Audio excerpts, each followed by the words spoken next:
Sziasztok! Hát csak belecsúsztam ebbe a témába is, ugyanis most megint tök kiakadtam, hogy ugye volt az olimpián ez a Hámori Luca sztori, ami kapcsán kiderült, hogy 5 olyan olimpikon is volt a nők között, és abból több küzdősportban küzdött, akiknek ilyen XY kromoszómájuk is van, ellenben női nemi szervük, tehát hogy nem pénisszel élnek, de de mégis a magasabb tesztoszteron szint meg az XY kromoszóma miatt erősebb izomzatuk fejlődik, tehát egész egyszerűen előnyben vannak a női versenyzőkkel szembe. Férfi versenyen ugye semmi esélyük nem lenne, mert aki most az olimpiai bajnok lett, a Lucát, aki legyőzte, ugye őt verték már meg nők, tehát hogy annak ellenére, hogy erősebb, tehát még nem is annyira jó boxoló, de a fizikai előnyével szerintem ugye egy nem tisztességes, korrekt eredményt ért el, és ezzel a legnagyobb bajom. Mondom, nem akartam erről videót csinálni, csak hogy be fogok most vágni egy videót, amit most a neten találtam, az viszont kiverte nálam a biztosítékot. Szóval amit viszont erről gondolok, hogy innentől kezdve, hogyha valakinek van sajnos egy ilyen genetikai betegsége vagy elváltozása, és ő azt mondja, hogy már én nő vagyok, férfi vagyok, teljesen mindegy, és ezzel valamilyen előnyre tesz szert, és engedik versenyezni a ilyen valamiféle plusszal nem rendelkező emberek ellen, mindegy, hogy férfi vagy nő, az csalás. Viszont, hogyha legalizáljuk a csalást azért, mert van, aki genetikai betegség miatt jut előnyhöz, nem pedig azért, mert doppingszert szed, akkor az tök gáz. Tehát egy átlag embernek akkor ezekkel az emberek szemben semmi előnye, vagy semmi esélye nincsen. És most szaladtam rá egy amerikai úszónőnek a nyilatkozatára, aki épp bejelentette, hogy abba hagyja az úszást, akinek egy olyan férfival kellett versenyeznie, és 1000 másodpercre ugyanannyit úszott vele a medencébe, aki előtte 3 évig a férfi úszócsapatnak a tagja volt. Születésileg férfi.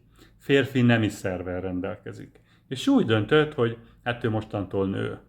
Ugye vannak ezek az LMBTQ dolgok, semmi bajom nincsen ezzel, mindenki azt csinál, amit akar. Tehát tényleg, én jártam annó olyan szórakozó helyre, ahova az ilyen emberek jártak, soha semmi gondom most sincs velük, viszont az, hogy mondjuk egy férfi azt mondja magáról, hogy akkor én mostantól nőnek érzem magam, és onnantól kezdve elindulhasson például nők ellen versenyezni, akár úszásba is, ezt mélységesen felháborítónak tartom, és azt, hogy oda jutott a világ, hogy ezt hagyják. Tehát, hogy én értem az elfogadást meg minden, de azt, hogy itt Európában, keresztény kultúrában érünk, és lassan a muszlimoknak több joga van, mert nem lehet őket bántani, mert amikor kimennek és gyújtogatnak, meg mit tudom, mit csinálnak most Angliában is, de jaj, hát akkor úristen, mit fognak rólunk gondolni, és ezt kihasználva abszolút botrány szerintem, amit csinál ez a fanatikus, agymosott része, mert vannak persze normális része is, de hát ezt is most mondja meg valaki, hogy most ki az, aki a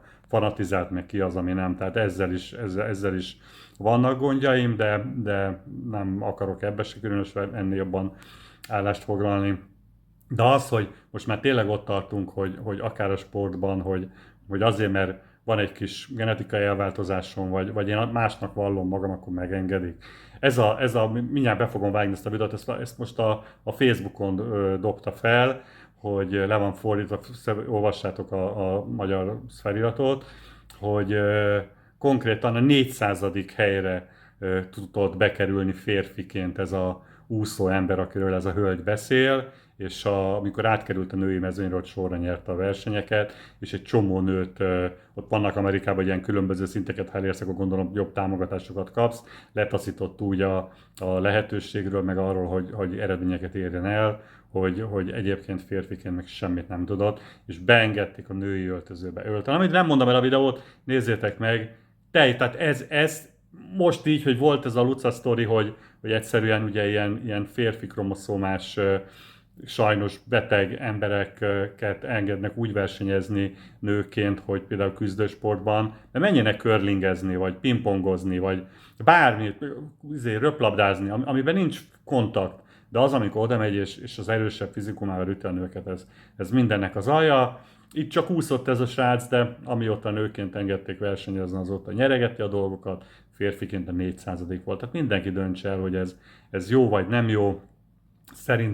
Szerintem végtelenül elkeserítő, hogy ebbe a nagy elfogadásba, meg mindenbe oda jut a világ, hogy mert mindenki jobb, meg többnek számít, mint a klasszikus értelembe vett férfi, meg nő, meg tehát a kisebbségek már szinte előnyt élveznek csomószor mindenhol. De az önkormányzatban is látom, hogy van olyan, hogy bemegy az ember ügyet intézni, jaj, gyere vissza majd máskor, így, bemegy mondjuk valamelyik kisebbséghez tartozó ember, és akkor nem érti meg, amit mondanak neki, hogy kérjen időpontot, sorszámot, iratkozzon fel, nincs ügyfélkapuja, de még internetje sincs, stb. Elkezd hisztizni, és inkább gyorsan megcsinálják a dolgát, csak hogy elkerüljek a konfliktust. Én meg, aki kultúráltan viselkedek, én meg szívok.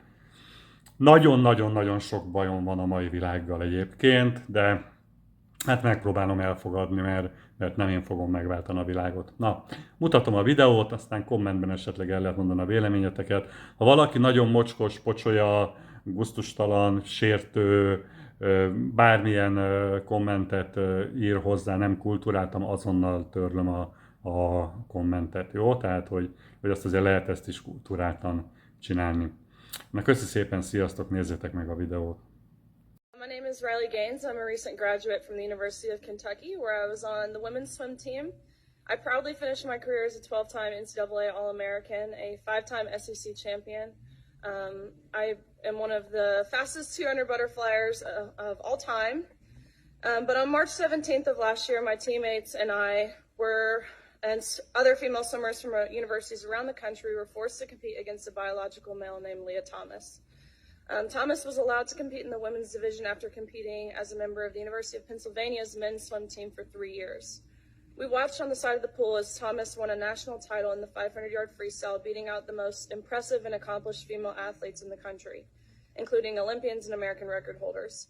Whereas just the year before, Thomas at best was ranking in the 400s in the men's category. The next day, Thomas and I raced in the 200 freestyle, which ended up in a tie. We went the exact same time down to the 100th of a second. Having only one trophy, the NCAA told me that I would go home empty-handed and this trophy would go to Thomas.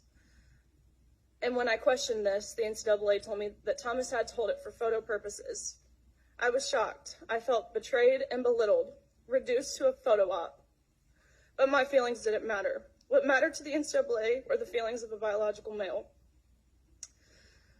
In 1972, Congress enacted Title IX to end unjust sex discrimination in all aspects of education, including college athletics. But by allowing Thomas to displace female athletes in the pool and on the podium, the NCAA intentionally and explicitly discriminated on the basis of sex. Although the NCAA claimed it acted in the name of inclusion, its policies in fact excluded female athletes. But that is not all. In addition to being forced to give up our awards, our titles, and our opportunities, the NCAA forced female swimmers to share a locker room with Thomas, a 6'4", 22-year-old male who was fully intact with male genitalia. Let me be clear. We were not forewarned. We were not asked for our consent, and we did not give our consent. If nothing else, I hope you can truly see how this is a violation of our privacy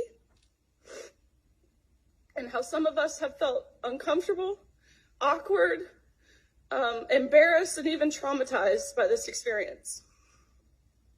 I know I don't speak for everyone.